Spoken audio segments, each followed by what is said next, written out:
بسم اللہ الرحمن الرحیم۔ السلام علیکم پاکستان۔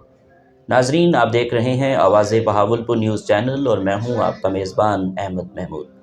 ناظرین، جیسا کہ آپ سب جانتے ہیں کہ ہم آپ لوگوں کے لیے آج کی شخصیت پروگرام لے کر آیا کرتے ہیں۔ آج میں بار ایسوسی ایشن خانپور میں موجود ہوں۔ آج میں آپ کو جس شخصیت کا تعارف کروانے جا رہا ہوں، آپ کسی تعارف کے محتاج نہیں ہیں۔ سینئر قانون دان ہمارے ساتھ موجود ہیں، محمد نعمان بابر صاحب، ایڈوکیٹ ہائی کورٹ۔ اگر ہم نعمان صاحب کے والد صاحب کے حوالے سے بات کریں تو نعمان صاحب کے والد صاحب سردار محمد اکبر بابر صاحب، ایڈوکیٹ ہائی کورٹ، اس بار کے پہلے ممبر تھے اور اس بار کے فاؤنڈر تھے۔ آج ہم ان کے والد صاحب کے حوالے سے بات کریں گے، بار کی ڈیولپمنٹ کے حوالے سے بات کریں گے، آپ کی ذاتی لائف کے حوالے سے بات کریں گے اور پروفیشنل لائف کے حوالے سے خصوصی گفتگو کریں گے۔ تو آئیے بات کرتے ہیں۔ السلام علیکم سر۔ وعلیکم السلام۔ کیسے ہیں آپ؟ الحمدللہ، آپ خیریت سے؟ الحمدللہ سر۔ سر، پہلا سوال میرا آپ سے ہوگا کہ جی دنیا کے اندر جتنے لوگوں نے کامیابی حاصل کی ہے جی تعلیم کی وجہ سے کی ہے، جی میں آپ سے یہ پوچھوں گا کہ آپ نے اپنی ابتدائی تعلیم کہاں سے حاصل کی؟ جی آپ کا تعلیمی سلسلہ کیسا رہا؟ جی بالکل۔ میری ابتدائی تعلیم گریجویشن خانپور ڈگری کالج سے ہے، اسلامیہ یونیورسٹی۔ اس کے بعد LLB کی تعلیم کی ڈگری جو ہے وہ بھی اسلامیہ یونیورسٹی سے مکمل کی میں نے۔ ٹھیک سر۔ جی وکیل بننے کا شوق کیسے پیدا ہوا؟ آپ کو شوق تھا یا والد صاحب نے کہا کہ وکیل بننا ہے؟ بینگ اے لائر سن، والد صاحب کا شروع سے یہ مائنڈ تھا۔ والد اپنے بیٹے کو بہتر انڈرسٹینڈ کرتے ہیں، بالکل۔ تو وہ میرے مزاج کو دیکھتے ہوئے، مجھے دیکھتے ہوئے، ان کا شروع سے یہ خیال تھا کہ مجھے اس شعبے میں آنا چاہیے۔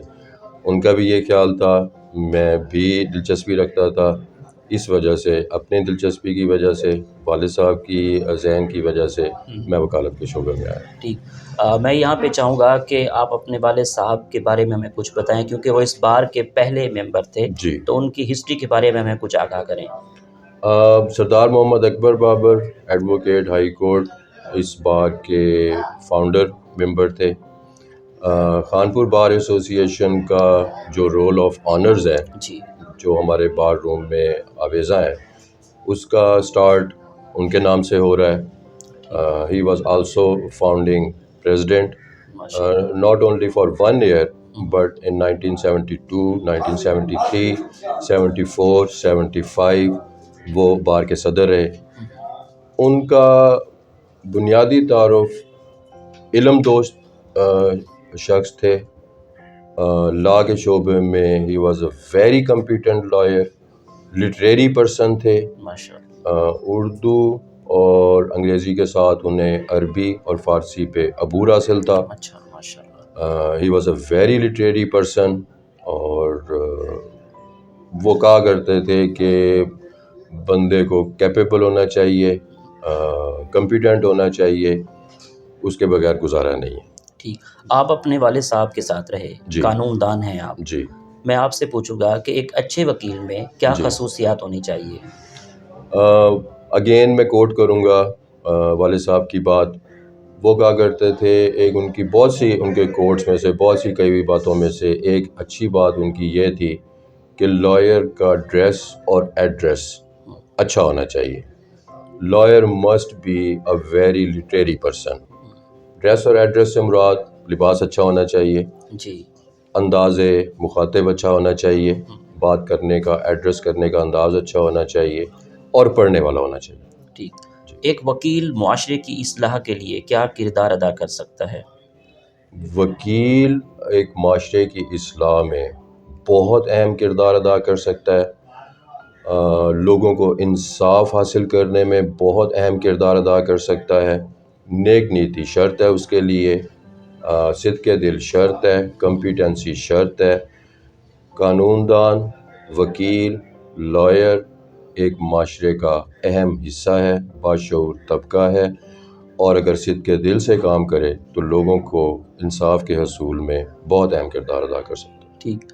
پاکستان میں رول آف لا کو آپ کس طرح دیکھتے ہیں؟ خاص طور پہ آج کل حالیہ حالات کے تناظر میں یہ جی، سوال بہت اہم ہے۔ بہت اچھا سوال کیا آپ نے۔ لا اینڈ آرڈر کی صورتحال کچھ اچھی نہیں ہے ہمارے ملک میں، اور اٹ از ویری ٹرو کہ کوئی ایسا معاشرہ جہاں پہ لا اینڈ آرڈر ہو اور وہاں پہ ترقی نہ ہو، ایسا نہیں ہوتا، اور ایسا معاشرہ جہاں پہ لا اینڈ آرڈر ہو وہاں ترقی لازمی ہوتی ہے۔ Law and order, second world war میں ونسٹن چرچل سے کسی نے پوچھا کہ آپ کیسے جنگ جیتیں گے، انہوں نے کہا ہماری ملک کی عدالتیں انصاف دے رہی ہیں، ہم ہار نہیں سکتے۔ لا اینڈ آرڈر کسی بھی معاشرے کی بنیادی ضرورت ہے۔ ہم اس وقت، پاکستان اس وقت ایک جدوجہد اور سٹرگل کے دور سے گزر رہا ہے۔ ہمیں چاہیے بطور وکیل بھی، بطور پاکستان کے شہری بھی، قانون پر یقین رکھیں، اس کے نفاذ پر یقین رکھیں۔ ٹھیک، آج کے اس ماڈرن دور میں جی، بار اور بینچ کے تعلقات کو آپ کس طرح دیکھتے ہیں؟ بار اور bench, even in maintaining the situation of law and order, bar اور بینچ کا آپس میں کوآپریشن بہت ضروری ہے۔ کہا جاتا ہے کہ بار اور بینچ ایک گاڑی کے دو پہیے ہیں۔ جی، لوگوں کے لیے، سائلین کے لیے، سٹیزنز کے لیے انصاف کے حصول میں بار اور بینچ کا اہم کردار ہے۔ دونوں اپنی اپنی ذمہ داری آسن طریقے سے، ذمہ داری سے ادا کریں تو لا اینڈ آرڈر کی سچویشن بہتر ہوگی، انصاف کا حصول بہتر ہوگا۔ ٹھیک سر، پاکستان کی عدالتوں میں کیس سست روی کا شکار کیوں ہو جاتے ہیں؟ اس کی کیا خاص وجہ ہے؟ بالکل یہ ہے، ہمارے جوڈیشل سسٹم سے متعلق بنیادی میجر کمپلین یہ کی جاتی ہے کہ مقدمات کا ڈسپوزل، ان کے فیصلے سست روی کا شکار ہیں۔ اس میں یہ ملٹی فیشل ایشو ہے، ملٹی اسپیکٹ ہیں اس ایشو کے۔ نو ڈاؤٹ ججز صاحبان اپنی پوری کوشش کرتے ہیں مقدمات کے ڈسپوزل کے لیے، انصاف کی فراہمی کے لیے۔ لائرز بھی بھرپور محنت کرتے ہیں، اپنی ذمہ داری ادا کرتے ہیں۔ ایک تو فوجداری مقدمات میں پروسیکیوشن کے ڈپارٹمنٹ میں بہتری کی ضرورت ہے، تاکہ انویسٹیگیشن کے ڈپارٹمنٹ میں بہتری کی ضرورت ہے، پولیس کے ڈپارٹمنٹ میں بہتری کی ضرورت ہے۔ اگر ان میں بہتری ہو تو انصاف کا حصول بہتر ہوگا۔ ٹھیک، آپ کس طرح کے کیس ہینڈل کرتے ہیں؟ جی، میری پریکٹس والد صاحب کی طرح سول میں ہے، ریونیو، سول، فیملی اور کرمنل بھی کرتے ہیں۔ ٹھیک، ہائی کورٹ اور سپریم کورٹ کے ججز کی تعیناتی کا جو طریقہ کار ہے جی، وہ کس طرح ہونا چاہیے؟ ایز اے قانون دان آپ جی، کی کیا تجویز ہے؟ Already according to constitution of Pakistan 1973 جو اس کی ریلیونٹ پروویژنز ہیں about selection of nomination of justices of high court and supreme court, اس میں بہت زیادہ اہمیت دی جاتی ہے پارلیمنٹری سلیکشن کمیٹی کو، اور اس سے بھی زیادہ جو رول ہوتا ہے وہ موجودہ chief justice high court, chief justice supreme court. اس کے ساتھ ساتھ اگر کمپیٹنٹ، اہل، آنیسٹ، ہارڈ ورکنگ جسٹسز کی ان کی ایلیویشن کا پروسیس، ان کی سلیکشن کا پروسیس اگر مزید بہتر بنایا جائے تو بارز اور بار کونسلز کی کنٹریبیوشن ضروری ہے اس کے لیے۔ ٹھیک، بار ایسوسی ایشن خانپور کے کیا مسائل ہیں جن پہ ایز اے قانون دان آپ کا فوکس ہو کہ ان کو حل ہونا چاہیے؟ کافی عرصے سے بار ایسوسی ایشن خانپور کا ایک اہم مسئلہ وکلا کو درپیش ہے، وہ ہے خانپور بار ایسوسی ایشن میں چیمبر لیس وکلا کے لیے چیمبرز کی فراہمی۔ جی، آلریڈی جو ہماری بار ایسوسی ایشن ہے اور جوڈیشل جو اس ٹائم بلڈنگ ہے، کمپلیکس ہے، یہ شہر کے کراؤڈیڈ ایریا میں ہے، تو یہ چیمبر لیس وکلا کے لیے چیمبر کی فراہمی ایک اہم مسئلہ ہے۔ ٹھیک، بار ایسوسی ایشن کے حوالے سے میں بات کر رہا ہوں، ینگ وکلا کے کیا مسائل ہیں؟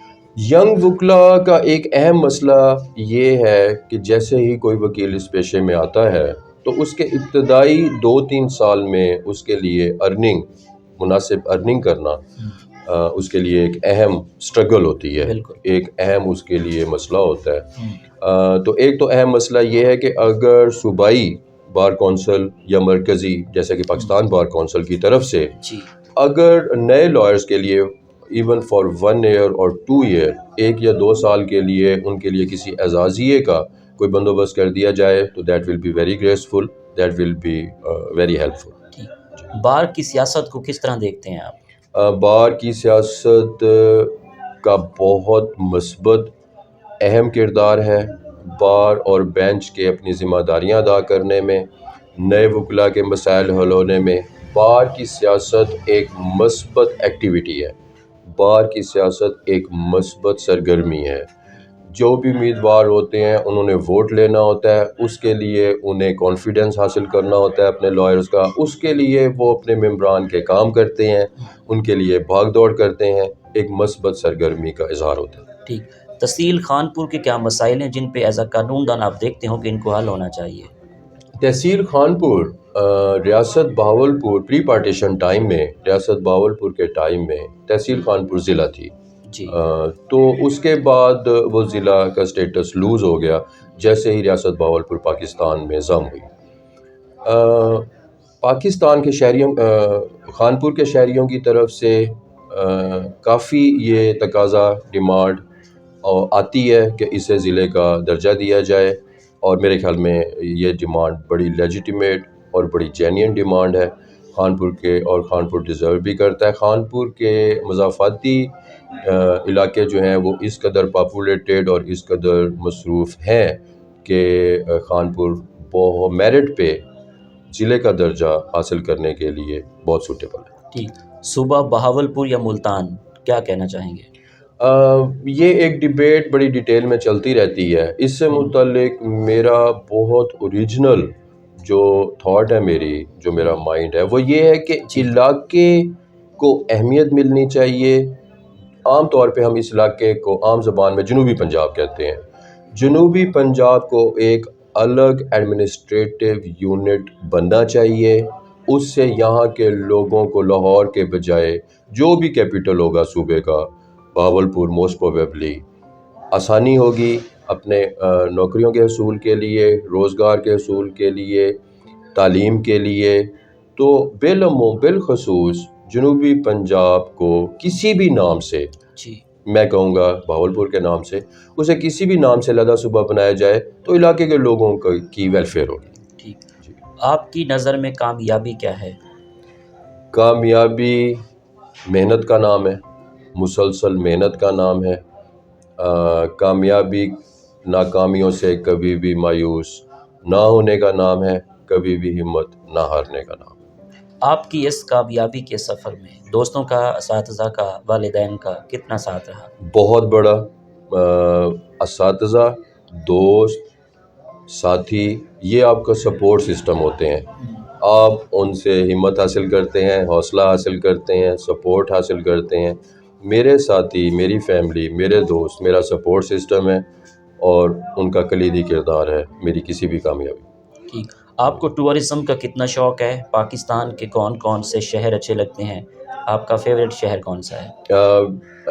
اپنے وکالت میں مصروفیات کی وجہ سے بہت زیادہ گھومنا پھرنا نہیں ہو پاتا، لیکن اسلام آباد اور کراچی میرے پسندیدہ شہر ہیں۔ جب بھی موقع ملتا ہے وہاں گھومنے پھرنا ضرور جاتا ہوں۔ ٹھیک، فورٹ ڈراور میں جیپ ریلی ہوا کرتی ہے، جی، اس کے بارے میں آپ کیا کہنا چاہیں گے؟ ہمارے علاقے کی شناخت کے لیے، ہمارے علاقے کے ریونیو جنریشن کے لیے، ہمارے علاقے کے کلچر کی پھیلنے کے لیے، اسپریڈ ہونے کے لیے بہت مثبت ایکٹیویٹی ہے، بہت تعمیری ایکٹیویٹی ہے۔ نہ صرف پورے ملک سے بلکہ بیرونی دنیا سے بھی لوگ یہاں پہ آتے ہیں۔ اس کو جاری رہنا چاہیے، ایک صحت مند ایکٹیویٹی ہے۔ ٹھیک، پاکستان کے موجودہ تعلیمی نظام کے بارے میں آپ کا کیا تبصرہ ہے؟ پاکستان کے موجودہ تعلیمی نظام میں جو ایک ایلیمنٹ آف ڈسٹنکشن ہے اسے ختم ہونا چاہیے۔ پیسہ رکھنے والے، سرمایہ رکھنے والے کے لیے تعلیم کے بہترین مواقع، اور ایک وائٹ کالر اور middle class, lower middle class سے تعلق رکھنے والے کے لیے واجبی تعلیم، یہ جو تعلیمی نظام میں ڈسٹنکشن ہے یہ اچھی نہیں، اسے ختم ہونا چاہیے۔ سب کے لیے تعلیم کے برابر مواقع ہونے چاہیے۔ ٹھیک، پاکستان کی موجودہ ملکی سیاسی صورتحال کے حوالے سے کیا تبصرہ کرنا چاہیں گے؟ پاکستان اس ٹائم سیویئر کرائسس میں ہے، not only politically but also financially we are facing very serious, very deep crisis. being Muslim, روز صبح اٹھ کے دعا کرتے ہیں کہ پاکستان کے لوگ، پاکستان ان کرائسس میں سے نکلے، لیکن اس میں سب سے اہم رول یہ ہے جیسے کہ حضور صلی اللہ علیہ وآلہ وسلم نے فرمایا کہ اللہ تعالیٰ اس قوم کی حالت نہیں تبدیل کرتے جب تک وہ قوم اپنی حالت تبدیل کرنے کے لیے خود کچھ نہ کرے. ہمیں خود نیت سے کوشش سے مثبت تبدیلی کی کوشش کرنی چاہیے. ٹھیک. آپ کو کھانوں میں کیا کیا پسند ہے؟ آپ کی فیوریٹ ڈش کون سی ہے؟ کھانے میں چکن پلاؤ بڑے شوق سے کھا لیتا ہوں. اس کے علاوہ مٹن شوق سے کھا لیتا ہوں. بس کچھ زیادہ نہیں، اتنا ہی. آپ کی آئیڈیل پرسنالٹی کون ہے؟ لائف میں آئیڈیل کس کو سمجھتے ہیں؟ حضور صلی اللہ علیہ وسلم نو ڈاؤٹ ہر مسلمان کے آئیڈیل ہیں، میرے بھی آئیڈیل ہیں. کنٹمپریری اگر شخصیت کی بات کی جائے تو Quaid Azam Muhammad Ali Jinnah, he is father of the nation, he is also my ideal. ٹھیک. آخر میں سننے والوں کو، دیکھنے والوں کو، وکلا برادری کو ایز اے قانون دان بار ایسوسی ایشن کانپور آپ کیا پیغام دینا چاہیں گے؟ اپنے وکلا برادری کو، اپنے وکلا بھائیوں کو یہی پیغام دوں گا میں کہ محنت پر ان پیرالل ان شیکن بلیو رکھیں. محنت پے آؤٹ کرتی ہے، پے آف کرتی ہے. محنت آپ کو مقام پر پہنچاتی ہے. محنت کرتے جائیں، انشاءاللہ اللہ تعالیٰ آپ کو مقام پر پہنچائیں گے. بہت شکریہ سر، نائس ٹاکنگ ٹو یو. شکریہ، تھینک یو، بہت مہربانی. جی تو ناظرین، آپ نے آج کی شخصیت پروگرام سنا. ایک نئے پروگرام میں ملاقات ہوگی. تب تک اللہ حافظ، اللہ نگہبان. پاکستان زندہ باد.